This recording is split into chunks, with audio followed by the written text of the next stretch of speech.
الحمدللہ الحمدللہ وکفا والصلاۃ والسلام علی عبادہ الذین اصطفیٰ خصوصاً علی افضلہم وخاتم النبیین محمد الامین وعلی آلہ واصحابہ اجمعین. اعوذ باللہ من الشیطان الرجیم. بسم اللہ الرحمن الرحیم. قال اللہ عز وجل فی کتابہ الکریم فما اوتیتم من شیء فمتاع الحیاۃ الدنیا وما عند اللہ خیر وابقى للذین آمنوا وعلى ربهم یتوکلون والذین یجتنبون کبائر الاسم والفواحش اذا ما غضبوا هم یغفرون والذین استجابوا لربهم واقاموا الصلاة وامرهم شورى بینهم ومما رزقناهم ينفقون والذین اذا اصابهم البغی هم ينتصرون وجزاء سیئة سیئة مثلها فمن عفا واصلح فاجره علی اللہ انه لا يحب الظالمین وَلَمَنِ انتصر بعد ظلمه فَأُولَئِكَ مَا عَلَيْهِم مِّن سَبِيلٍ إِنَّمَا السَّبِيلُ عَلَى الَّذِينَ يَظْلِمُونَ النَّاسَ وَيَبْغُونَ فِي الْأَرْضِ بِغَيْرِ الْحَقِّ أُولَئِكَ لَهُمْ عَذَابٌ أَلِيمٌ وَلَمَن صَبَرَ وَغَفَرَ إِنَّ ذَلِكَ لَمِنْ عَزْمِ الْأُمُورِ. صدق اللہ العلی العظیم. رب اشرح لي صدری ويسر لي امری واحلل عقدۃ من لسانی یفقهوا قولی. اللهم ارنا الحق حقا وارزقنا اتباعه وارنا الباطل باطلا وارزقنا اجتنابه. آمین یا رب العالمین. عزیز دوستو، اس وقت میں نے سورہ شورا کی آیت نمبر 36 سے لے کر جو ہے وہ آیت نمبر 43 تک جو آیات ہیں ان کی تلاوت کی ہے. ان آیات کے حوالے سے جو مضمون یا موضوع اس وقت میں بیان کرنے لگا ہوں وہ ہے اقامت دین کی جد و جہد کرنے والے باہمت لوگوں کے مطلوبہ اوصاف. یہ بات ہم پہلے سمجھ چکے ہیں کہ غلبہ دین، اقامت دین، اللہ تعالیٰ کے دین کی سربلندی، یہ ایمان والوں کے اوپر اس کی جد و جہد جو ہے جس کا نام جہاد فی سبیل اللہ ہے. یعنی جہاد فی سبیل اللہ جو ہے وہ صرف ایسی جد و جہد کو کہا جاتا ہے جو خالصتاً اللہ کے دین کی سربلندی کے لیے ہوتی ہے. تو یہ جد و جہد یہ فرض ہے. گویا کہ اللہ کے دین کی سربلندی کی جد و جہد یا نظام عدل و قسط کے قیام کی جد و جہد یا اقامت دین، اس کی جد و جہد جو ہے یہ ایمان والوں کے اوپر فرض ہے. اب جن لوگوں نے یہ جدوجہد کرنی ہے ان کے اندر کوئی اوصاف ہونے چاہیے، اور یہ فیصلہ کون کرے گا کہ کون سے اوصاف ان کے اندر جو ہے وہ ضروری ہیں؟ یہ فیصلہ اللہ کرے گا کہ ایسے لوگوں کے اندر کون سی خوبیاں ہونی چاہیے۔ تو یہ تیسرا ہمارا اس حوالے سے، اوصاف کے حوالے سے تیسرا درس ہے۔ آپ کو یاد ہوگا کہ اس حوالے سے پہلا درس ہمارا سورہ فتح کی آخری 2 آیات یعنی آیت نمبر 28 اور آیت نمبر 29 پر مشتمل تھا۔ اس میں، اس حوالے سے یا اس درس میں ہم نے 3 اوصاف جو ہیں وہ سمجھے تھے، اور اس کے بعد پھر ہمارا جو درس ہوا وہ سورہ مائدہ کی آیت نمبر 54 کے حوالے سے تھا۔ اس میں بھی وہی 3 اوصاف جو ہے وہ رپیٹ ہوئے تھے، لیکن انداز مختلف تھا، بات کا جو بھی سمجھانے کا اللہ تعالیٰ کا جو بھی طریقہ تھا وہ مختلف تھا۔ اور آج ہم انشاءاللہ جو ہے وہ سورہ شورا کی ان آیات کے حوالے سے جو ہے وہ کچھ اوصاف جو ہے وہ سمجھنے لگے۔ سورہ شورا کے بارے میں سمجھ لیں کہ جس طرح سورہ فتح جو ہے اس میں آپ کو یاد ہوگا کہ اوصاف بیان کرنے سے پہلے یعنی آیت نمبر جو 28 ہے نا، اس میں نبی صلی اللہ علیہ وسلم کی آمد کا مقصد بیان کیا گیا ہے، جو پھر اب مقصد ہے امت کا، یعنی غلبہ دین، هو الذی ارسل رسولہ بالہدی ودین الحق لیظہرہ علی الدین کلہ وکفی باللہ شہیدا۔ یہ سورہ فتح کی آیت نمبر 28 ہے۔ اس کے بعد اب اوصاف جو ہے وہ بیان ہوئے۔ اسی طرح سمجھ لیں کہ یہاں بھی اس سے پہلے یعنی جو آیات ہم نے آج پڑھنی ہے، اس سے پہلے بڑے اہتمام کے ساتھ اللہ تعالیٰ نے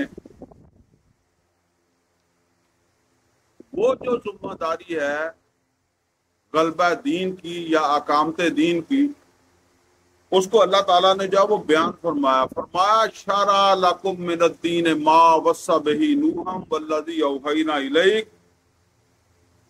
وما وصینا بہ ابراہیم و موسیٰ و عیسیٰ ان اقیموا الدین ولا تتفرقوا فیہ۔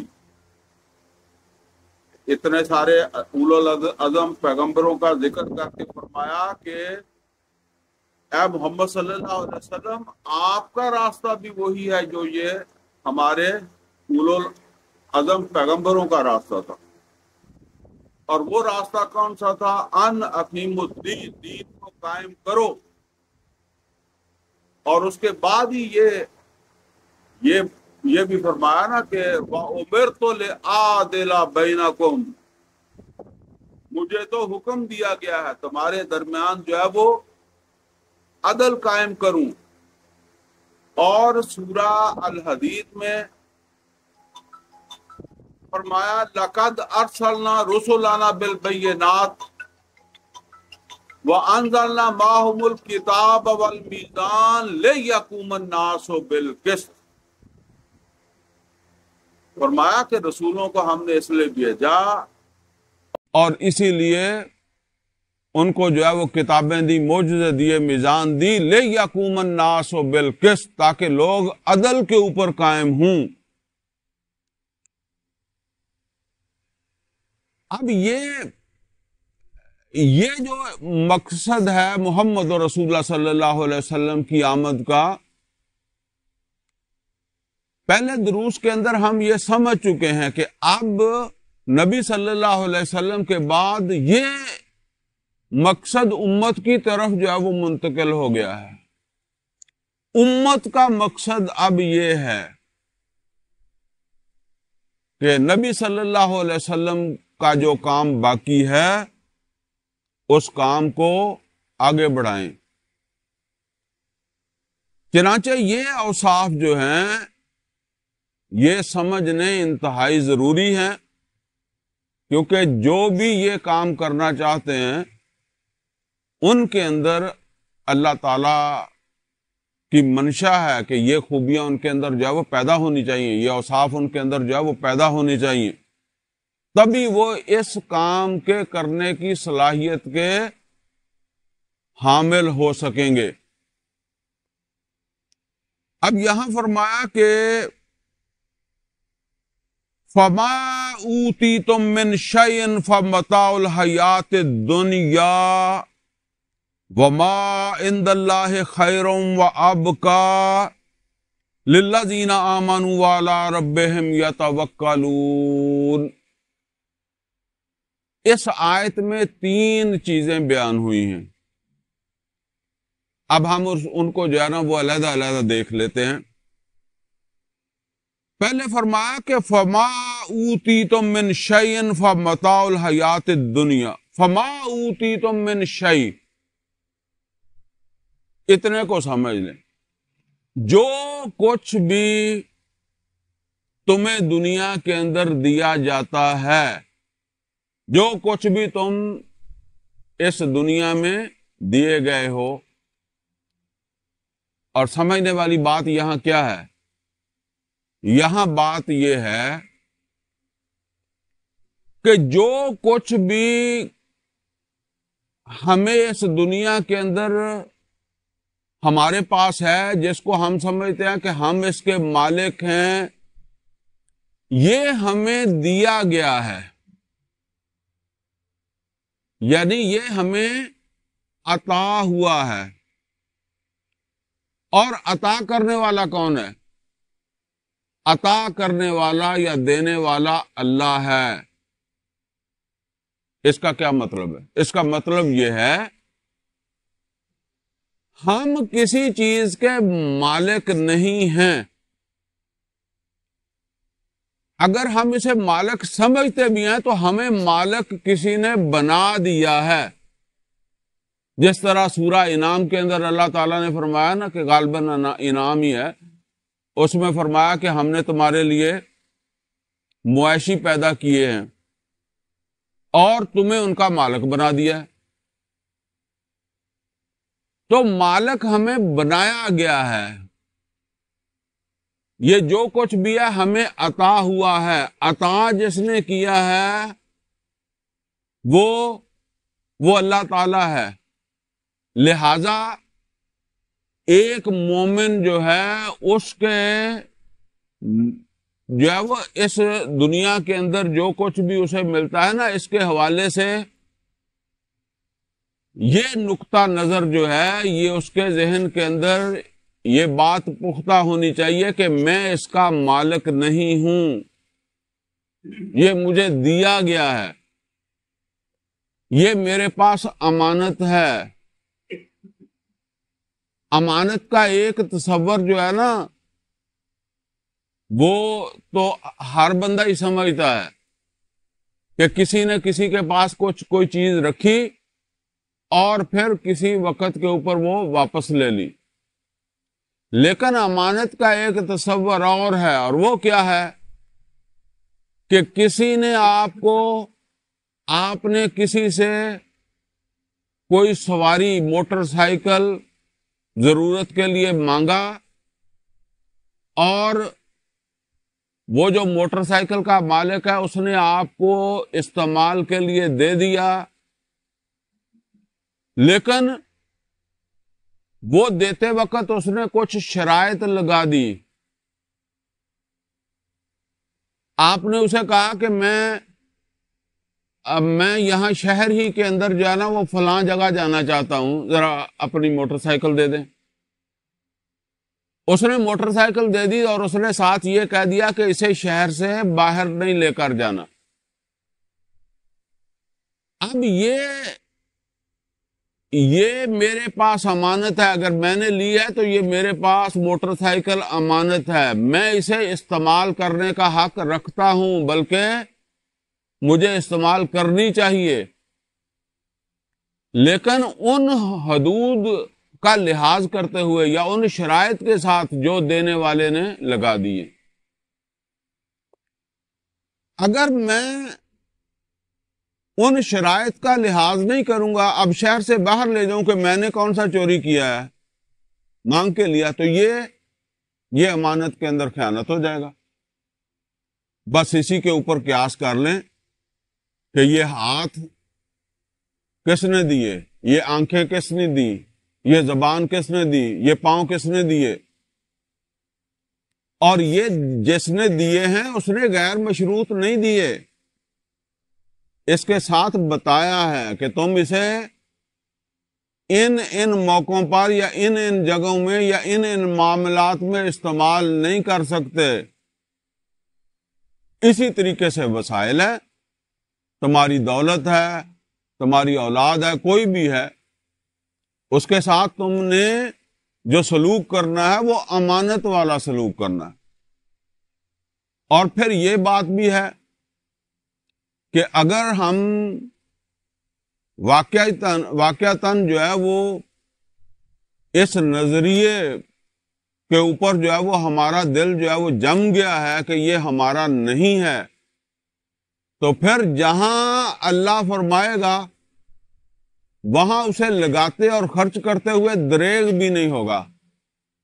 بے شک جان بھی دینے کا وقت آ گیا ہے نا، تو پھر اپنی جان بھی آدمی اپنی سمجھتا ہی نہیں ہے، ٹھیک ہے نا، تو اسے دشواری نہیں ہوگی۔ یہ پہلی بات ہے کہ کچھ بھی کم از کم مومن، اور وہ مومن جو اللہ کے دین کی سربلندی کے جد و جہد کے لیے جو ہے وہ کھڑا ہونا چاہتا ہے، اس کے لیے یہ پہلی چیز ہے کہ جو کچھ بھی میرے پاس ہے اور جو کچھ مجھے ملے گا یہ مجھے اللہ تعالی کی طرف سے دیا جاتا ہے، دیا جائے گا، اور میں اس کا امین ہوں، میں اس کا مالک نہیں ہوں۔ مالک ہر چیز کا اللہ ہے، للہ ما فی السماوات و ما فی الارض۔ دوسری بات کیا ہے؟ فرمایا یہ جو کچھ بھی ہے فَمَتَاعُ الْحَيَاةِ الدُّنْيَا وَمَا عِندَ اللَّهِ خَيْرٌ وَأَبْقَىٰ۔ دنیا میں جو کچھ بھی تمہیں دیا گیا ہے یہ سب کا سب جو ہے یہ تمہاری حیات کے ساتھ ہی ہے۔ تمہاری حیات ختم ہوئی، تمہاری زندگی ختم ہوئی تو یہ سارا تمہارے لیے بیکار ہے۔ اب یہ ہاتھ ہے تو میں اس کو کب تک استعمال کروں گا؟ جب تک میرا سانس ہے۔ آنکھیں کب تک استعمال کروں گا؟ یہ پاؤں کب تک استعمال کروں گا؟ یہ زبان کب تک استعمال کروں گا؟ یہ دولت ہے، اولاد ہے، یہ کب تک میرے کام آئے گی؟ اور آپ جس چیز کو بھی جو ہے وہ اس میں شامل کرنا چاہیں کر لیں۔ جیسے ہی آدمی کا سانس نکلتا ہے نا تو یہ سارا کچھ جو ہے یہ بس اب کا اس کا ہوتا ہی نہیں ہے، اس کے کسی کام آ بھی نہیں سکتا۔ مرنے والے کے دائیں بائیں قبر میں آپ قبر کو سونے سے بھر دیں، کوئی رتی برابر اسے فائدہ نہیں ہے۔ بہترین کھانا تیار کر کے اس کے پیٹ کے اوپر رکھ دیں مردے کے، کوئی اثر نہیں اس کو ہوتا۔ جب تک حیات ہے اس وقت تک ہے۔ تو فرمایا کہ یہ تمہارے کام کا صرف تمہاری اس حیات میں ہے، اس کے بعد یہ علیحدہ اور تم علیحدہ ہو جاؤ گے، تمہارا اس کے ساتھ کوئی تعلق نہیں رہے گا۔ کتنا ہی زیادہ تمہارے پاس آ گیا، کتنا ہی جو ہے نا وہ اچھا آ گیا۔ دوسری بات کیا ہے دوسری بات یہ ہے کہ اس کے بعد ایک اور زندگی ہے، مرنے کے بعد شروع ہوگی آخرت کے اندر، اور وہاں بھی تمہیں کچھ نہ کچھ تو ملے گا، یا وہ چیزیں ملیں گی جو تمہیں اچھی لگیں گی، یا وہ چیزیں ملیں گی جو تمہیں ناگوار ہوں گی۔ دنیا میں بھی تو ایسا ہی ہے نا، بعض چیزوں پہ ہم خوش ہوتے ہیں، بعض چیزوں پہ ہمیں ناگواری ہوتی ہے۔ اب بیماری بھی تو اللہ کی طرف سے آتی ہے، صحت بھی اللہ کی طرف سے آتی ہے، بیماری پر ناگواری ہوتی ہے، صحت پر خوشی ہوتی ہے۔ اسی طرح جہنم میں جو کچھ ملے گا اس پر ناگواری ہوگی، اور جنت میں جو کچھ ملے گا اس پر خوشی ہوگی۔ لیکن وہاں جو کچھ ملے گا وہ اسی بنیاد کے اوپر ملے گا کہ دنیا میں جو کچھ ہمیں ملا تھا ہم نے اس کو اپنے پاس امانت سمجھا، یا ہم نے اپنے آپ کو اس کا مالک سمجھا۔ اگر تو امانت سمجھا ہے تو پھر امین والا رویہ اختیار کیا ہوگا، اور اگر مالک سمجھا ہے تو مالک والا رویہ اختیار کیا ہوگا، اور اگر یہ سمجھا ہے کہ یہ عارضی ہے، یہ ہمیشہ کے لیے میرا نہیں ہے، تو پھر ایک اور طرح کا رویہ ہوگا۔ اور اگر یہ سمجھا ہے کہ بس یہ تو میرا ہی ہے، تو اس نے تو تکبر بھی پیدا کیا ہوگا، اکڑ بھی پیدا کی ہوگی، اور پھر اسے بچانے کی فکر بھی جو ہے وہ رہی ہوگی کہ یہ بچنا چاہیے، پھر اس کو وہاں خرچ کرتے ہوئے بھی جہاں اللہ تعالیٰ نے جو ہے وہ خرچ کرنے کا کہا ہے تو دریغ ہوتا ہوگا۔ تو فرمایا کہ وہ جو آخرت میں ملے گا وہ بہت بہتر ہوگا، بشرطے کہ تم نے یہ جو تمہیں باتیں بتائی گئی ہیں ان کو پیش نظر رکھ کر یہ دنیا میں جو کچھ تمہیں ملا ہے نا، اس کے ساتھ جو تمہارا برتاوا ہے نا، یعنی ان کو تم نے برتا ہے اس نظریے کے ساتھ، تو پھر تمہیں جو آخرت میں ملے گا وہ بہت اعلیٰ ہے، بہت اچھا ہے۔ اور اگر اس نظریے کے ساتھ ان کو نہیں برتا ہے تو پھر تو ظاہر ہے پھر دوسرا حساب کتاب جو ہے وہ ہوگا۔ اچھا یہ سمجھ لیں، یہ بات جو یہاں بتائی جا رہی ہے نا وہ یہی بتائی جا رہی ہے کہ یہ دنیا جو ہے نا یہ ہے تو استعمال کرنے کے لیے ہی، ٹھیک ہے نا، یہ نہیں ہے کہ اس کو استعمال نہیں کرنا، استعمال اس کو جو ہے وہ کرنا ہے، لیکن اس کو اللہ کی امانت سمجھ کر جو ہے وہ استعمال کرنا ہے، کیونکہ یہ جو کچھ ہے یہ اللہ نے دیا ہے۔ قرآن کریم میں سورہ الحدید میں بھی اللہ تعالیٰ نے فرمایا وَأَنفِقُوا مِمَّا جَعَلَكُمْ مُسْتَخْلَفِينَ فِي، خرچ کر دو اس میں سے جس پر ہم نے تمہیں استخلاف دیا ہے، تمہیں اختیار دیا ہے، ہمارا دیا ہوا ہے، کرو خرچ۔ اگر یہ نقطہ نظر جو ہے اس میں تبدیلی آ گئی تو کیا ہوگا؟ وہ جو فرعون بلکہ قارون جو تھا اس نے کیا کہا؟ انما اوتیتہ علی علم عندی، یہ میں نے اپنے علم سے، اپنے ہنر سے کمایا ہے، اپنی قابلیت سے کمایا ہے، میں اس کا مالک ہوں، تو میں مالک ہوں تو میں مرضی کروں گا۔ تو یہ تبدیلی خاص طور پر جو اللہ کے دین کی سربلندی کے لیے کھڑا ہونا چاہتے ہیں ان میں پیدا ہونی چاہیے۔ اور یہ پھر آپ دیکھیں گے جب ایسے لوگ اس منزل تک پہنچ جائیں گے نا تو ان کے اندر ہرس نہیں ہوگی، ہوس نہیں ہوگی۔ ادروائز آپ نے کئی دفعہ دیکھا ہوگا کہ غریب آدمی ہوتا ہے اور وہ بڑی باتیں کرتا ہے کہ جی رشوت لیتے ہیں، ظلم ہوتا ہے، جن کے پاس کوئی عہدہ آ جاتا ہے وہ ظلم کرتے ہیں، لیکن وہی غریب کا بچہ جب اس مقام پر پہنچتا ہے تو وہ سارا کچھ کرنے لگ جاتا ہے۔ اس کا سبب کیا ہے؟ اس کا سبب اصل میں یہی ہے کیونکہ اس وقت وہ محروم ہوتا ہے، اس وجہ سے ایسی باتیں کر رہا ہے۔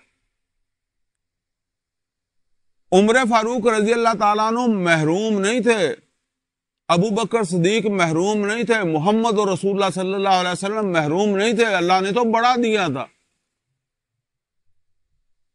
انہوں نے خود جو بھی اللہ تعالیٰ کی طرف سے یہ تعلیمات دی گئی تھیں، ان تعلیمات کے پیش نظر اب جو کچھ بھی اللہ کی طرف سے دیا گیا تھا اس کے ساتھ جو برتاوا کیا، اس کے نتیجے میں جو ہے ان کو فاقے بھی آئے۔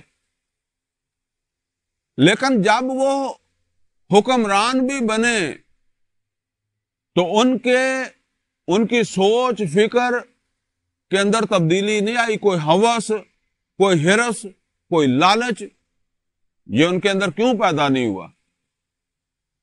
اگر یہ نقطہ نظر جو ہے نا تبدیل نہیں ہوگا تو پھر جب یہ جو آج کہہ رہے ہیں نا کہ ہم اللہ کے دین کی سربلندی کے لیے کام کرنا چاہتے ہیں، تو جب یہ کسی قابل ہوں گے تو یہ پہلے جو لوٹ رہے ہیں ان سے زیادہ لوٹیں گے، ان سے زیادہ جو ہے وہ ہاتھ ماریں گے۔ یہ کئی دفعہ آپ دیکھتے ہیں، آپ کہتے ہیں جی یہ لوگ دین کا نام لیتے ہیں اور اس طرح کرتے ہیں، اصل کے اندر وجہ اس کی یہی ہوتی ہے کہ وہ تو ویسے ہی محروم ہیں، اور جب ہاتھ پڑے گا، ہاتھ نہ پڑنے کی وجہ سے محروم ہے، اور جب ہاتھ پڑے گا تو پھر وہ زکوٰۃ بھی کھا جائیں گے، صدقہ بھی کھا جائیں گے، مال بھی کھا جائیں گے، جو ہاتھ پڑے گا کھا جائیں گے۔ وہ امین نہیں ہو سکتے۔ امین اسی وقت ہوں گے جب ان کی سوچ کے اندر یہ تبدیلی آئے گی۔ لہذا یہ سوچ کے اندر تبدیلی آنی چاہیے۔ تو فرمایا کہ فما اوتیتم من شیء فمتاع الحیات الدنیا وما عند اللہ خیر وابقا، یعنی یہ دنیا کی بجائے آخرت کے اوپر توجہ رکھو، اس کا دھیان کرو، اور وہ ہمیشہ کے لیے ہے، یہ ختم ہو جانا ہے، یہ دنیا کا رہ جانا ہے ادھر ہی۔ للذین آمنوا وعلی ربہم یتوکلون، لیکن ملے گا ان کن کو؟ جنہوں نے اپنے رب کے اوپر توکل کیا، اس مال و اسباب پر توکل نہیں کیا، کیونکہ جس کا رب کے اوپر توکل نہیں ہے، مال و اسباب کے اوپر توکل ہے، تو پھر وہ اس کے ساتھ وہ رویہ اختیار نہیں کر سکتا جو اللہ تعالیٰ فرما رہا ہے۔ یہ توکل جو ہے نا، یہ بہت بڑی طاقت ہے۔ ہم میں سے ہر اللہ تعالیٰ قرآن کریم میں ایک جگہ فرماتا ہے کہ انسان کا حال یہ ہے کہ اگر اسے جو ہے وہ جتنا بھی جو ہے وہ مال مل جائے نا، تو پھر بھی وہ جو ہے نا وہ ڈرتا رہتا ہے کہ یہ ختم ہو جائے گا، وہ اسے روکتا ہے، اور ڈر کی وجہ سے اسے خرچ نہیں کرتا، خشیۃ انفاق، اسے ڈر رہتا ہے کہ یہ تھوڑا ہو جائے گا۔ اللہ جہاں کہتا ہے وہاں بھی خرچ نہیں کرتا۔ تو اگر اس کا بھروسہ اللہ پر ہے، توکل اللہ پر ہے، تو اس کو یہ پتا ہے کہ جس نے مجھے دیا ہے یہاں اس کا تقاضا ہے، وہ خرچ کرے گا۔ پھر وہ یہ سمجھتا ہے کہ یہ مال میرے کسی کام نہیں آ سکتا جب تک اللہ تعالیٰ جو ہے اس کا اذن نہیں ہوگا۔ میرے ہاتھ میں جو تلوار ہے، میرے ہاتھ میں جو بندوق ہے، اس میں سے گولی نہیں نکل سکتی۔ پانی اگر میری پیاس بجھاتا ہے تو وہ اللہ کے اذن سے بجھاتا ہے۔ دولت ہم کہتے ہیں نا مشکلات میں آسانی پیدا کرتی ہے، مشکلات سے بچاتی ہے، یہ دولت مجھے مشکلات سے نہیں بچاتی۔ کہ یہ مال مجھے فائدہ دے گا تو اللہ کے اذن سے ہی فائدہ دے گا، ورنہ یہ میرے ہاتھ میں ہوگا، مجھے اسی سے ہی نقصان ہو جائے گا، یہ میرا اپنا مال ہی میرے لیے نقصان دہ ہو جائے گا۔ جیسے کہتے ہیں نا کہ وہ دوائی جس کو اس لیے کھایا جا رہا ہے کہ وہ صحت اس سے جب بحال ہو جائے وہ موت کا سبب بھی بن سکتی ہے۔ تو اللہ کے اوپر جو ہے وہ توکل، اور پھر اگر یہ توکل ہوگا تو ظاہر بات ہے کہ جو کام آپ کر رہے ہیں اللہ کے دین کا، اللہ کے دین کی سربلندی کے لیے آپ کھڑے ہوئے ہیں یا کھڑے ہونا چاہتے ہیں، تو پھر بدر میں بھی اللہ کے توکل پر ہی جائیں گے، احد میں بھی اللہ کے توکل کے اوپر جو ہے وہ جائیں گے۔ تو فرمایا کہ وَعَلَىٰ رَبِّهِمْ يَتَوَكَّلُونَ، ان کا کل توکل جو ہے وہ ساز و سامان پر نہیں ہوتا، چیزوں پر نہیں ہوتا، اپنے زور بازو پر نہیں ہوتا، اپنی صلاحیتوں پر نہیں ہوتا کہ کوئی بندہ یہ سمجھے کہ میں بہت اچھا بیان کرتا ہوں اور اس کے بہت سب لوگوں پر اثرات نکل آئیں گے۔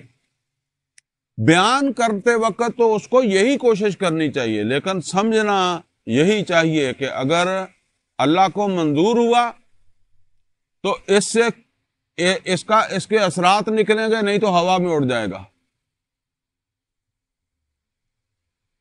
اگلی بات، اگلی آیت فرمایا وَالَّذِينَ يَجْتَنِبُونَ كَبَائِرَ الْإِثْمِ وَالْفَوَاحِشَ وَإِذَا مَا غَضِبُوا هُمْ يَغْفِرُونَ۔ یہاں دو چیزیں سمجھ لیں۔ فرمایا وَالَّذِينَ يَجْتَنِبُونَ كَبَائِرَ الْإِثْمِ وَالْفَوَاحِشَ، یہ وہ لوگ ہیں کہ جو بڑے بڑے کبائر، بڑے بڑے گناہ اور بے حیائی کے جو کام ہیں ان سے اجتناب کرتے ہیں، بچتے رہتے ہیں۔ اس کا کیا مطلب ہے کہ بھئی جو بڑے بڑے ان سے بچتے ہیں، چھوٹے چھوٹے جو ہیں ان سے نہیں بچتے؟ نہیں، ایسا مطلب نہیں ہے۔ مطلب اصل کے اندر یہ ہے، میں شروع میں بھی بتایا، لیکن اب جہاں وہ بات آ رہی ہے نا اس کے ساتھ مجھے وہ دوبارہ دہرانی پڑتی ہے بات۔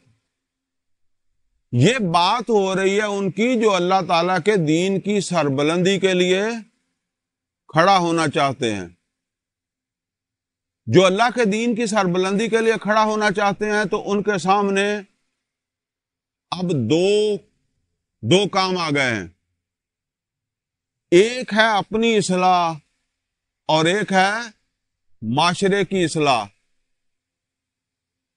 اب مسئلہ یہ ہے کہ کون سی پہلے ہو۔ یہ تو نہیں ہو سکتا کہ میں اپنے آپ کو بھول جاؤں، معاشرے کی فکر کرنے لگ جاؤں۔ أَتَأْمُرُونَ النَّاسَ بِالْبِرِّ وَتَنْسَوْنَ أَنفُسَكُمْ وَأَنْتُمْ تَتْلُونَ الْكِتَابَ، اپنی فکر بھی کرنی ہے، لیکن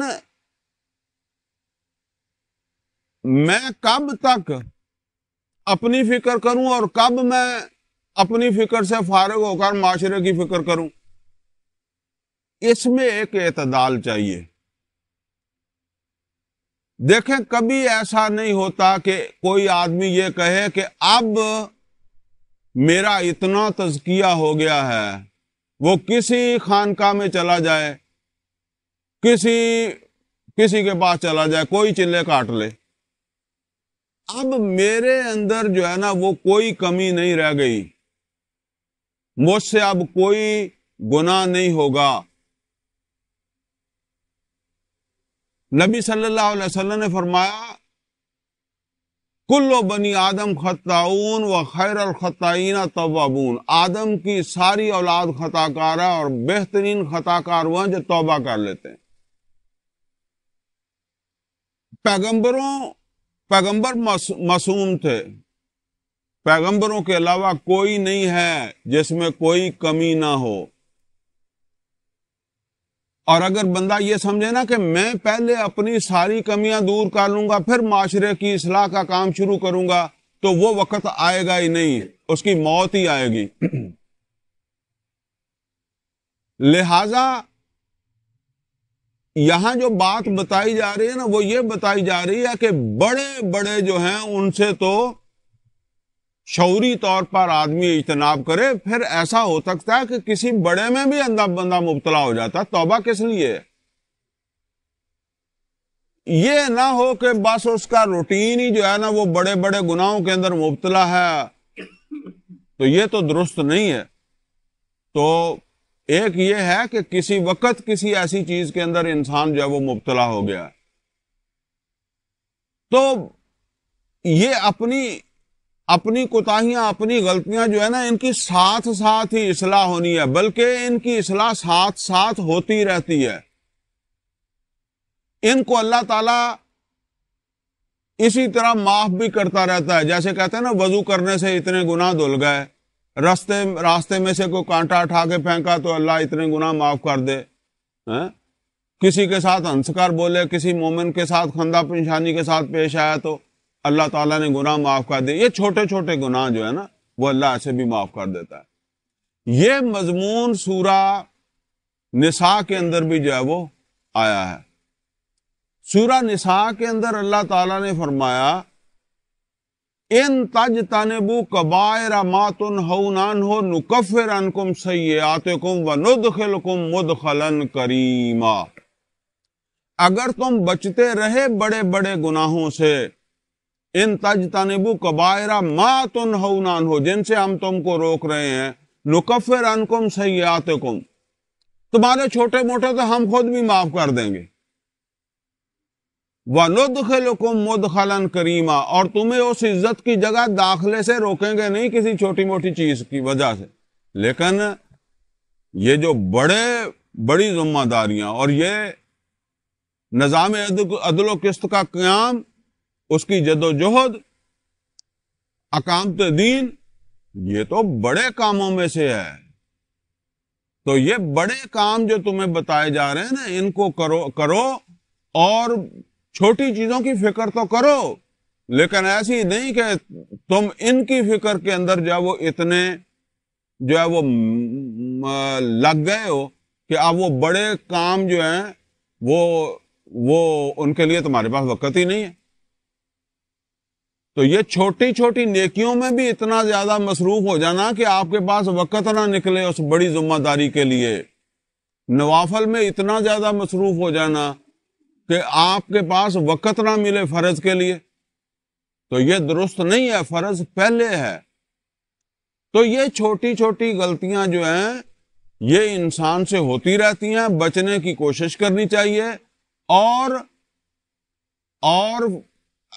اللہ کے دین کی سربلندی کی جد و جہد جو ہے وہ کرنی چاہیے. جہاد فی سبیل اللہ جس کا عنوان ہے، اس جد و جہد کو ترجیح دینی چاہیے. تو فرمایا کہ والذین یجتنبون کبائر الاسم والفواحش، اسی طرح بے حیائی کے کام ان سے بچنا. دوسری بات فرمائی وَإِذَا مَا غَضِبُوا هُمْ يَغْفِرُونَ. یہاں جس غضب کا ذکر آ رہا ہے نا، وہ ذکر کا تعلق، اس غضب کا تعلق ہے یہ بڑے بڑے گناہوں اور بے حیائی کے کاموں کے ساتھ. دیکھیں، ایک چیز ہے جسے ہم کہتے ہیں غصہ، غضبناک ہونا. یہ غضبناک جو ہے نا ہونا، یہ کوئی برا نہیں ہے. اگر برا ہوتا تو پھر اللہ پیدا نہ کرتا. اصل کے اندر کسی چیز سے ہمیں، کوئی چیز ہمیں غصہ دلاتی ہے، کوئی چیز ہمیں خوش کرتی ہے. جو خوش کرتی ہے اسے ہم برداشت کرتے ہیں، جو غصہ دلاتی ہے اس کو برداشت نہیں کرتے. اگر یہاں کوئی گندگی پڑی ہوئی ہے تو وہ ہمیں خوش کرتی ہے یا غصہ دلاتی ہے؟ غصہ دلاتی ہے. تو ہم اس کو کیا کرتے ہیں؟ اٹھا کے پھینکتے ہیں. اسی طریقے سے آپ یہ سمجھ لیں، غیر اللہ کا دین سر بلند ہے، طاغوت سر بلند ہے. مومن کو یہ غصہ دلائے گا کہ نہیں دلائے گا؟ خانہ کعبہ میں بڑے ہوئے بت جو تھے وہ مسلمانوں کو غصہ دلاتے تھے کہ نہیں دلاتے تھے؟ دلاتے تھے. اب جو کچھ ہمارے ماحول معاشرے کے اندر ہو رہا ہے، بے حیائی ہے، بے غیرتی ہے، ظلم ہے، زیادتی ہے، اس کے اوپر بندے کو غصہ آتا ہے کہ نہیں آتا ہے؟ اگر تو ایمان ہے تو آئے گا نا، اگر ایمان ہی نہیں ہے تو پھر کیا آنا ہے؟ اب جس وقت آدمی کے اندر غصہ پیدا ہوتا ہے نا، تو اب وہ ایک تحریک دیتا ہے اسے کہ وہ جس چیز نے اسے پریشان کیا ہے، جو چیز اسے بری لگتی ہے، اسے مٹا دے۔ مکہ میں بت پڑے ہوئے ہیں، تو ایک ایمان والا جو ہے اس میں کیا تحریک پیدا کرے گا؟ یہ غصہ کہ یہ بت پھینک دینے چاہیے۔ لیکن اللہ تعالیٰ کیا فرماتا ہے کہ اس غصے کو پکڑ کر رکھو، فوری اقدام نہ کرو۔ نبی صلی اللہ علیہ وسلم نے 13 سال کوئی قدم نہیں اٹھایا۔ غصہ تو آتا تھا کہ نہیں آتا تھا؟ ناپسند تھے نا، لیکن برداشت کیا۔ اسی طرح اور بہت ساری چیزیں ہیں۔ اب وہ جو غصہ ہے نا، اس میں کوئی اقدام نہیں کرنا، یعنی کوئی فیصلہ نہیں کرنا غصے کے ساتھ، غضب کے ساتھ۔ فیصلہ کرنا ہے عقل کے ساتھ، ٹھیک ہے نا؟ وہ عقل جو ہے اس کو استعمال کرو کہ ابھی مجھے اس مسئلے سے کس طریقے سے نپٹنا ہے، یا ہمیں اس مسئلے سے کس طریقے سے نپٹنا ہے، تاکہ اس کا صحیح سد باب ہو سکے۔ بس یہ بات ہے۔ کیونکہ غصے میں تو بندہ جو ہے نا، وہ پھر جو پلاننگ کرتا ہے اس میں تو زیادہ غصہ شامل ہو جاتا ہے۔ تو وہ جو ہے نا، جسے کہتا ہے تحمل کے ساتھ، سوچ بچار کے ساتھ جو ہے نا، وہ غصے کی حالت میں نہیں۔ اور اسی لیے تو 13 سال لگ گئے نا، بلکہ 13 سے بھی زیادہ لگ گئے، لیکن 13 سال تو مکہ میں ہی تھے نا مسلمان، تو اس کو جو ہے وہ برداشت کرنا، اس کو روک کے رکھنا، یہ ایک حکمت عملی ہے۔ اور قرآن کریم کے اندر سورہ نساء میں اللہ تعالیٰ نے فرمایا بھی ہے، یہ آیت آئی بھی ہے، الم تر الی الذین اذا قیل لهم کفوا ایدیکم، کیا دیکھا تم نے ان لوگوں کا حال جن کو کہا گیا تھا کہ اپنے ہاتھ روکے رکھو، وَأَقَامُوا الصَّلَاةَ وَإِيتَاءَ الزَّكَاةَ، اور انہیں کہا گیا تھا کہ نماز قائم رکھو اور زکوٰۃ دیتے رہو۔ اور فرمایا کہ اب جب ان کو جو ہے وہ قتال کا حکم دیا گیا، تو ان میں سے ایک گروہ جو ہے وہ ڈرنے لگا۔ تو جو بات میں بتانا چاہتا ہوں کہ ایک زمانہ ہے جب اللہ کی طرف سے کہا جا رہا ہے، اللہ تعالیٰ کی طرف سے کہا جا رہا ہے کہ اپنا غصہ جو ہے اس کو پکڑ کر رکھو، روک کر رکھو، یہ وہ بات بتائی جا رہی ہے۔ سورت بھی مکہ میں ہی نازل ہو رہی ہے۔ تو یعنی یہ غلبہ دین یا اقامت دین کا کام تو تم نے کرنا ہے، لیکن اس کو کسی غصے کے ساتھ انجام دینے کی کوشش نہیں کرنی ہے، بلکہ حکمت عملی کے ساتھ۔ تو فرمایا وَإِذَا مَا غَضِبُوا هُمْ يَغْفِرُونَ، اور جب وہ غصے میں ہوتے ہیں تو پھر وہ اپنے غصے کو جو ہے وہ تھام کر رکھتے ہیں۔ مطلب یہ ہے کہ غصے میں اقدام نہیں کرتے، اس کو ضبط کرتے ہیں غصے کو۔ ضبط کا مطلب مارنا نہیں ہوتا، ایک ہوتا ہے نا مارنا نہیں، مطلب ایسا غصہ کہ وہ ہر وقت آپ کو دماغ کو میں چلتا رہے کہ یہ کام ہونے والا ہے۔ آگے فرمایا کہ اگلی آیت میں والذین استجابوا لربہم، اور یہ لوگ جو ہیں یہ اپنے رب کی پکار پر لبیک کہتے ہیں۔ حاضر جناب، یہ پکار کون سی ہے اس صورت میں؟ اور نوٹ کر لیں کہ یہ سن 7 ہے یا سن 8 ہے جب یہ سورہ شورا نازل ہو رہی ہے۔ ابھی تو نہ کوئی روزے کا حکم آیا ہے، نہ کوئی حج کا حکم آیا ہے، نہ کوئی شراب کی حرمت آئی ہے، نہ کوئی سود کی حرمت آئی ہے، نہ کوئی چور کا ہاتھ کاٹنے کا حکم آیا، کچھ بھی نہیں ہے۔ تو اس سورہ مبارکہ میں اس سے پہلے ایک ہی حکم آیا ہے، اور وہ کیا ہے؟ وہ یہ ہے کہ تمہیں وہی راستہ چلنا ہے جو نوح علیہ الصلوۃ والسلام، ابراہیم علیہ الصلوۃ والسلام، موسیٰ علیہ الصلوۃ والسلام، عیسیٰ علیہ الصلوۃ والسلام اور خود محمد رسول اللہ صلی اللہ علیہ وسلم چل رہے ہیں۔ مسلمانوں، یہی راستہ تم نے چلنا ہے، اور وہ ہے اقامت دین کا۔ تو گویا کہ وہ اللہ کے دین کے قیام کی جو پکار ہے، اس کے اوپر لبیک کہنے والے، حاضر جناب کہنے والے، پیچھے کی طرف نہیں جانے والے، اس جدوجہد میں آگے چلنے والے۔ جس طرح وہ پیچھے ہم نے پڑھا ہے نا کہ کچھ تبوک میں پیچھے رہ گئے اور کچھ جو ہے وہ احد میں پیچھے واپس چلے گئے۔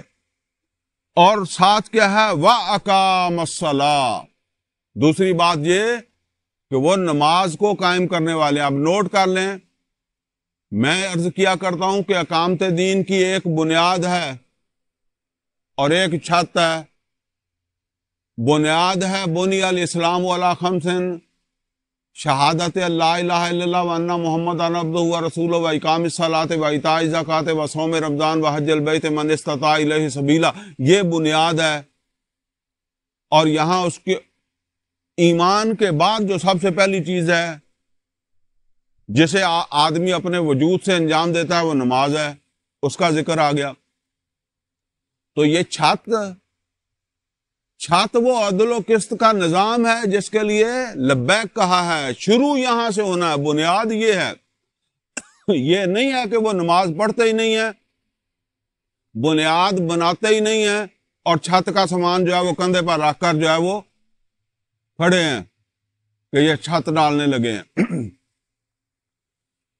وَأَمْرُهُمْ شُورَى بَيْنَهُمْ، اور وہ یہ اپنا کام جو انجام دیتے ہیں وہ کیسے دیتے ہیں؟ باہمی مشاورت سے انجام دیتے ہیں۔ وَأَمْرُهُمْ شُورَى بَيْنَهُمْ، وہ ان کا کام باہمی مشاورت سے چلتا ہے۔ اور چوتھی بات کیا ہے؟ وَمِمَّا رَزَقْنَاهُمْ يُنْفِقُونَ، پھر اس مقصد کے لیے جو نماز سے شروع ہوا ہے اور جائے گا عدل و قسط کے نظام کے قیام تک، اس کے لیے جو کچھ بھی ہے لگا رہے ہیں۔ وَمِمَّا رَزَقْنَاهُمْ يُنْفِقُونَ، اپنی جان بھی، مال بھی، جسم و جان کی صلاحیتیں، وقت، ان کی ترجیح، یہ کام ان کی ترجیح ہے، اور اس کے لیے سب کچھ جو ہے وہ لگانے کے لیے جو ہے وہ تیار ہیں۔ آگے فرمایا وَالَّذِينَ إِذَا أَصَابَهُمُ الْبَغْيُ هُمْ يَنْتَصِرُونَ، یہ وہ لوگ ہیں کہ جن کے اوپر اگر کوئی سرکشی کرے، کوئی سرکشی ہو، تو یہ سرکش کو معاف نہیں کرتے، يَنْتَصِرُونَ، بدلہ لیتے ہیں۔ یعنی اب یہ دیکھیں وہی بات آ رہی ہے نا کہ بدلہ کیسے لیں گے؟ بدلہ تو کوئی نظام ہی ہوگا، تو چلیں کوئی چھوٹا موٹا نیچے نیچے بندہ خود بھی لے لیتا ہے، لیکن جو ہے نا وہ جیسے جیسے بات بڑھتی جائے گی تو اس کے لیے کوئی سسٹم چاہیے، کوئی نظام چاہیے۔ تو فرمایا وَالَّذِينَ إِذَا أَصَابَهُمُ الْبَغْيُ، یہ وہ لوگ ہیں کہ جن کے اوپر زیادتی ہو، ہم ينتصرون، تو وہ اس کا جو ہے وہ بدلہ لیتے ہیں۔ فرمایا وَجَزَاءُ سَيِّئَةٍ سَيِّئَةٌ مِثْلُهَا، برائی کا بدلہ جو ہے نا وہ تو اسی طرح کی برائی ہے، یعنی جس طرح کسی نے زیادتی کی ہے ایسی ہی زیادتی جواب میں اس کے ساتھ ہو، یہ اس کا صحیح بدلہ ہے۔ تو معافی کہاں ہے؟ معافی ہے، لیکن یہاں جب بات ہو رہی ہے نا تو یہاں سمجھ لیں یہاں معافی کی بات پہلے نہیں آ رہی ہے، یہاں پہلے بدلے کی بات آ رہی ہے۔ وہ بدلہ لیتے ہیں زیادتی کرنے والوں سے۔ اور سب سے بڑی زیادتی کیا ہے؟ سب سے بڑی زیادتی نوٹ کر لیں کہ انسانوں کو غلام بنا لیا گیا۔ عمر فاروق رضی اللہ تعالیٰ عنہ کا زمانہ تھا، سعد بن ابی وقاص رضی اللہ تعالیٰ عنہ عشرہ مبشرہ میں سے جو ہے نا، عشرہ مبشرہ میں سے گورنر تھے فارس کے۔ تو ایک آدمی نے آ کر شکایت کی عمر فاروق رضی اللہ تعالیٰ عنہ سے کہ ہم جب ملنے جاتے ہیں تو باہر ایک گارڈ کھڑا ہے، وہ ہی نہیں ملنے دینا، وہ کو ٹائم لینا پہنتا ہے۔ عمر فاروق رضی اللہ تعالیٰ عنہ نے ایک صحابی بھیجا اور اسے کہا، حالانکہ وہ بھی عشرہ مبشرہ میں سے تھے، سعد بن ابی وقاص، کہا پہلے او دی بیٹھک ٹھانی ہے، انہوں اگ لانی ہے۔ بیٹھک کیڑا کوئی ایداں دی ہونی ہے، کوئی چھپرا ہی بنایا ہونا ہے۔ ان کا پہلے اس نو اگ لانی ہے اور پھر جو ہے وہ اس سے بات کرنی ہے۔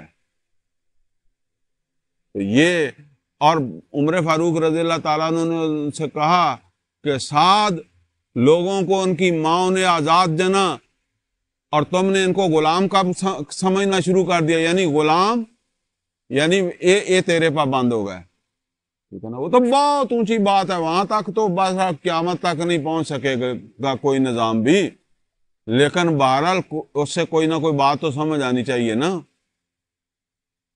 تو جو ہے نا وہ یہ سب سے بڑا ظلم یہ ہے۔ اور پھر اس کے اوپر جو ہے وہ جو حاکم ہیں، جو حکمران ہیں، وہ ان کے اوپر جو ہے وہ ایسے احکامات جو ہے وہ نافذ کر رہے ہیں، ایسا نظام ان کے اوپر جو ہے وہ ان کے اوپر مسلط کر رہے ہیں جو اللہ تعالیٰ کی مخالفت کے اوپر مبنی ہے۔ تو سب سے بڑا ظلم تو یہ ہے۔ تو فرمایا کہ والذین اذا اصابہم البغی ہم ینتصرون وجزاء سیئۃ سیئۃ مثلھا، اور برائی کا بدلہ تو اس جیسی برائی ہے، اس جیسی برائی کر کے ہی، حالانکہ یہ برائی نہیں ہے، یہ تو بدلہ ہے، لیکن اس جیسی برائی سے ہی برابر ہوتا ہے۔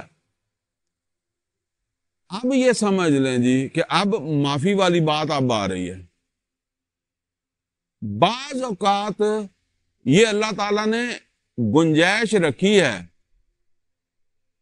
حق نہیں ہے کسی کا، میں کہوں کہ میرا حق ہے، تم معاف کیوں نہیں کردا؟ معافی کسی کا حق نہیں ہے کہ مجھے معاف کرو، یہ میرا حق ہے، نہیں، یہ حق معافی دینے والے کا ہے۔ وہ معاف کر دے اور چاہے بدلہ لے، بدلہ لینا حق ہے، معاف کرنا حق نہیں ہے، یہ بات نوٹ کر لیں۔ یہ جو معافی دیتا ہے وہ احسان کرتا ہے، حق جو ہے وہ احسان نہیں ہوتا۔ تو یہ اللہ تعالیٰ نے گنجائش رکھی ہے کہ اگر کسی نے تمہارے ساتھ زیادتی کی ہے، یعنی جو مدعی ہے، اب یہ تو نہیں ہو سکتا کہ کسی نے زنا کیا ہے تو اس کو معافی کہاں سے ملے گی؟ کسی نے شراب پیا، اس کو معافی کون دے گا؟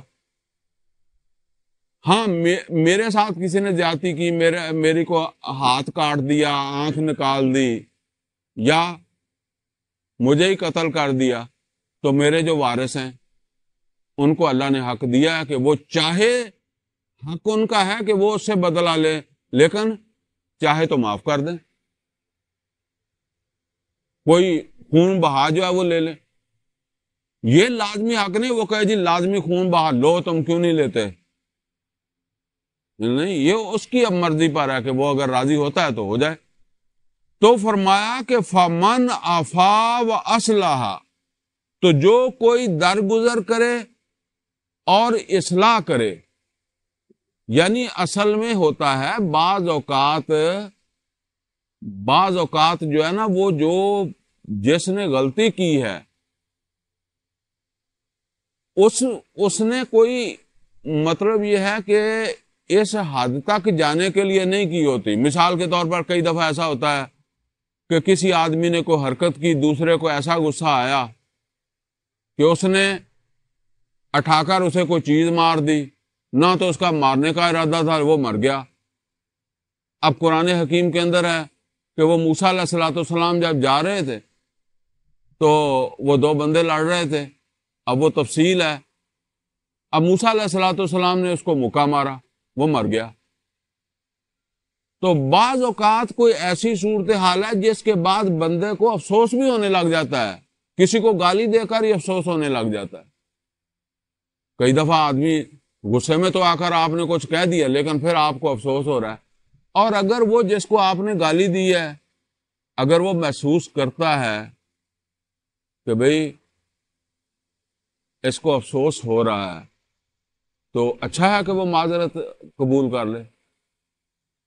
بس یہ بات ہے، اصلاح اگر سمجھتا ہے کہ اس سے اصلاح ہوگی، لیکن اگر یہ ہے کہ وہ کہتا ہے کہ جی میں نے ان کا آدمی مارا تھا اور ان کو اتنے پیسے دے دیا، اب دو اور بھی کسی کا مارتا ہوں اور اس کو بھی پیسے دے دوں گا، تو اگر تم یہ سمجھتے ہو کہ نہیں یہ تو اپنے پیسے کے بل پر یہ بات کر رہا ہے تو پھر اسے معاف نہ کرو، پھر اصلاح نہیں ہے، ٹھیک ہے نا۔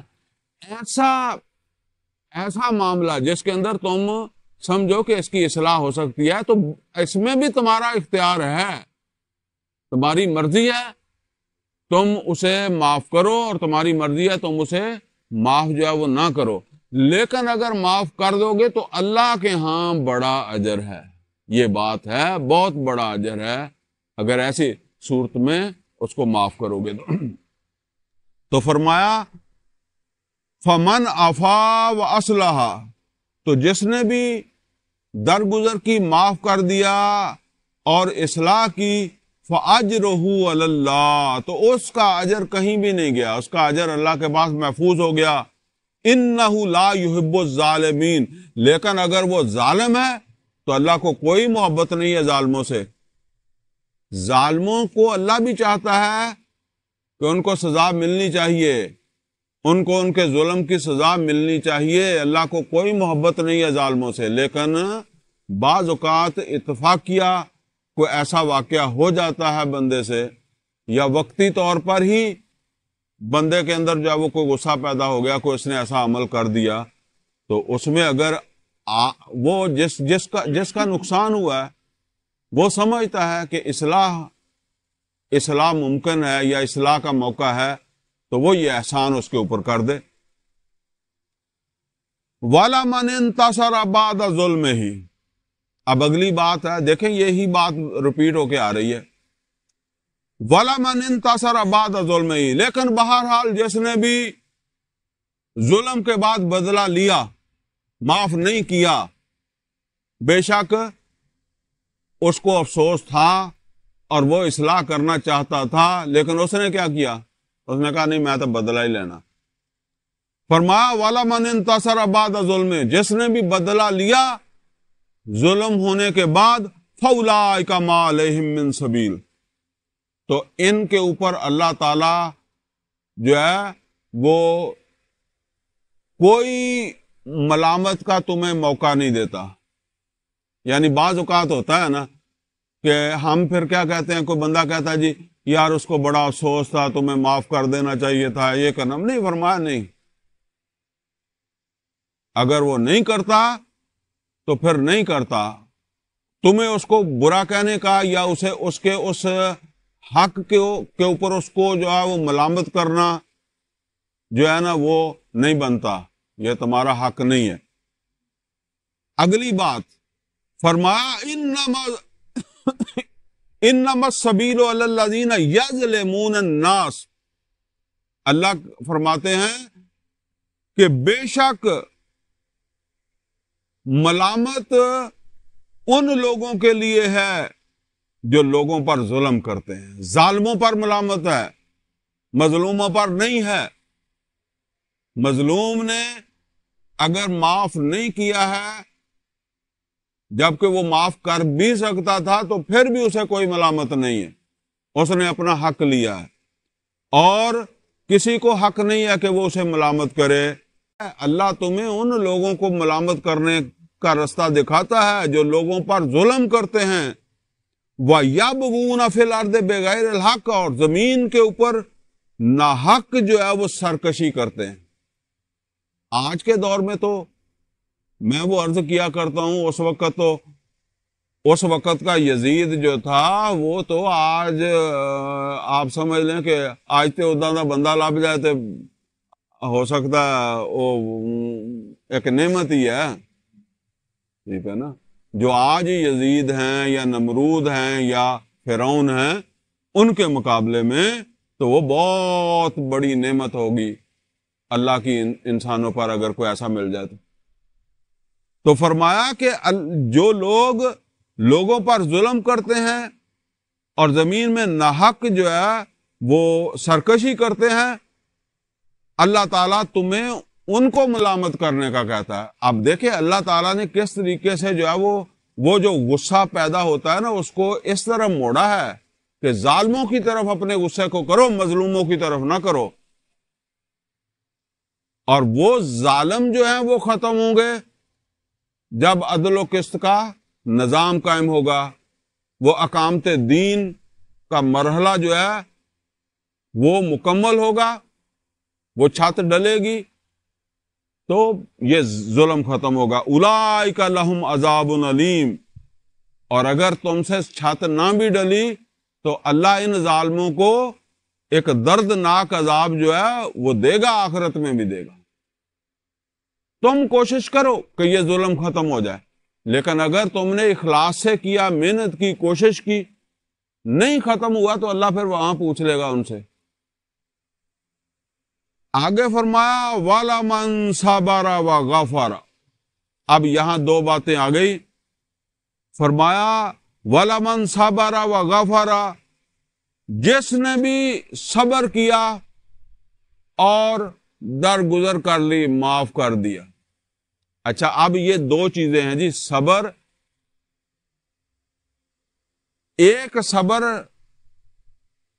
صبر ہے غصہ آیا ہے صبر کر لیا ہے، یہ کون سا صبر ہے؟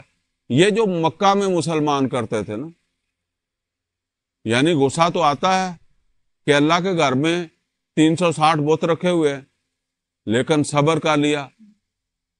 غصہ تو آ رہا ہے نا کہ جب بلال رضی اللہ تعالیٰ عنہ کو دھوپ میں لٹایا جا رہا ہے، غصہ تو آتا ہے، صبر کر لیا ہے۔ اللہ کا بھی حکم یہ ہے کہ صبر کرو، نبی صلی اللہ علیہ وسلم بھی کہہ رہے ہیں صبر کرو، اور وہ ایک حکمت عملی ہے، کیونکہ یہ دعوت کا مرحلہ ہے۔ نوٹ کر لیں، دعوت کے مرحلے کے اندر جو ہے نا وہ صبر، درگزر، معاف کرنا، یہ کوئی معاف کرنا خوشی سے نہیں ہے، یہ حالات کی وجہ سے ایک حکمت عملی ہے کہ ہماری دعوت ابھی لوگوں میں نہیں پہنچی، اور اگر ہم اسی وقت جو ہے نا وہ بدلے پر آ جائیں گے تو پھر وہ جو جا کر جو ہے وہ 13 سال بعد ہوا وہ ابھی ہو جائے گا، تو 13 سال بعد تو کوئی 313 تھے، اب وہ 300 اب کدھر تھے؟ تو اس کے انتظار کی وجہ سے یہ صبر تھا نا، اس وقت کے انتظار کی وجہ سے برداشت تھی، ٹھیک ہے نا، آئی گئی دیکھ کر نظر انداز کر دیا۔ تو یہ ایک ہے صبر جو حکمت عملی کے طور پر مکے میں کیا جا رہا ہے نا۔ تو ایک وہ صبر ہے جو مدینے آنے کے بعد کوئی آدمی جو ہے نا وہ جس کا پیچھے ذکر آیا ہے کہ وہ سمجھتا ہے کہ اس کی اصلاح ہو جائے گی، اس نے زیادتی تو کر لی ہے، اصلاح ہو جائے گی، تو صبر کر لیتا ہے، اسے معاف کر دیتا ہے۔ تو یہ دو طرح کے صبر ہو گئے نا۔ ایک صبر ہے جو کرنا ہی پڑتا ہے مکہ میں، وہ اللہ کی طرف سے حکم بھی ہے، نبی صلی اللہ علیہ وسلم کا حکم بھی ہے، اور حکمت عملی بھی ہے، وقت کا تقاضا بھی ہے، اور یہ ہر تحریک کو جو اللہ کے دین کی سربلندی کے لیے کھڑی ہوگی، عدل و قسط کے نظام کے لیے کھڑی ہوگی، اس کو اس مرحلے سے گزرنا پڑے گا۔ اور ایک وہ ہے کہ اقامت کا مرحلہ، اقامت کے مرحلے میں معافی نہیں ہے، ٹھیک ہے نا، اقامت کے بدلے میں، اقامت کے مرحلے میں بدلہ لینا ہے، ظلم کا بدلہ لینا ہے، زیادتی کا بدلہ لینا ہے۔ وہ جو اوپر آ گیا نا کہ وَجَزَاءُ سَیِّئَةٍ سَیِّئَةٌ مِثْلُهَا، وہ تو اسی طرح کا سلوک اس کے ساتھ جو ہے وہ کریں گے، یہاں معافی نہیں ہے۔ لیکن اگر کسی کے ساتھ کوئی اس طرح کا معاملہ پیش آ گیا ہے وہاں بھی کہ قرائن بتاتے ہیں، حالات بتاتے ہیں کہ یہ آدمی جس نے میرے ساتھ زیادتی کی ہے، وہ زیادتی جو ہے نا وہ ایسی ہونی چاہیے کہ جو قابل معافی ہو، ٹھیک ہے نا۔ کو کسی نے مجھے تھپڑ مارا، کسی نے جو ہے نا وہ مجھے میرا بازو کاٹ دیا ہے، ٹانگ کاٹ دی ہے، کوئی اس طرح، اور اب میں سمجھتا ہوں کہ بھئی اس نے کر تو لیا ہے جیسا بھی ہے، تو میں اب اسے جو ہے وہ معاف کر دوں تو اس کی اصلاح ہو جائے گی، یہ بندہ برا نہیں ہے، تو میں اسے معاف کر سکتا ہوں، ٹھیک ہے نا۔ تو فرمایا وَلَمَنْ صَبَرَ وَغَفَرَ، اور جس نے بھی صبر کیا اور درگزر کی، خواہ وہ مکہ میں کی یا مدینے جانے کے بعد کی، تو فرمایا إِنَّ ذَلِكَ لَمِنْ عَزْمِ الْأُمُورِ، یہ پر عزم کاموں میں سے ایک کام ہے، یعنی یہ کام وہ کرتے ہیں جو بڑے پر عزم ہوتے ہیں، یعنی وہ پر عزم لوگ تھے جنہوں نے مکہ کے اندر یہ سب حالات جو ہے وہ برداشت کیے، ٹھیک ہے نا۔ تو فرمایا کہ بے شک جو لوگ صبر کرتے ہیں، برداشت کرتے ہیں، تو وہ بڑے باعزم پر عزم لوگ ہوتے ہیں، ایسے ہی لوگوں کو جو ہے وہ کامیابی نصیب ہوتی ہے، ایسے ہی لوگ جو ہے وہ لوگوں کو اللہ تعالیٰ منزل تک پہنچاتا ہے۔ تو اللہ تعالیٰ سے دعا ہے کہ اللہ ہمیں قرآن کا فہم عطا فرمائے، عمل کی توفیق عطا فرمائے۔ اقول قولی ھذا واستغفرہ لی ولکم ولسائر المسلمین والمسلمات۔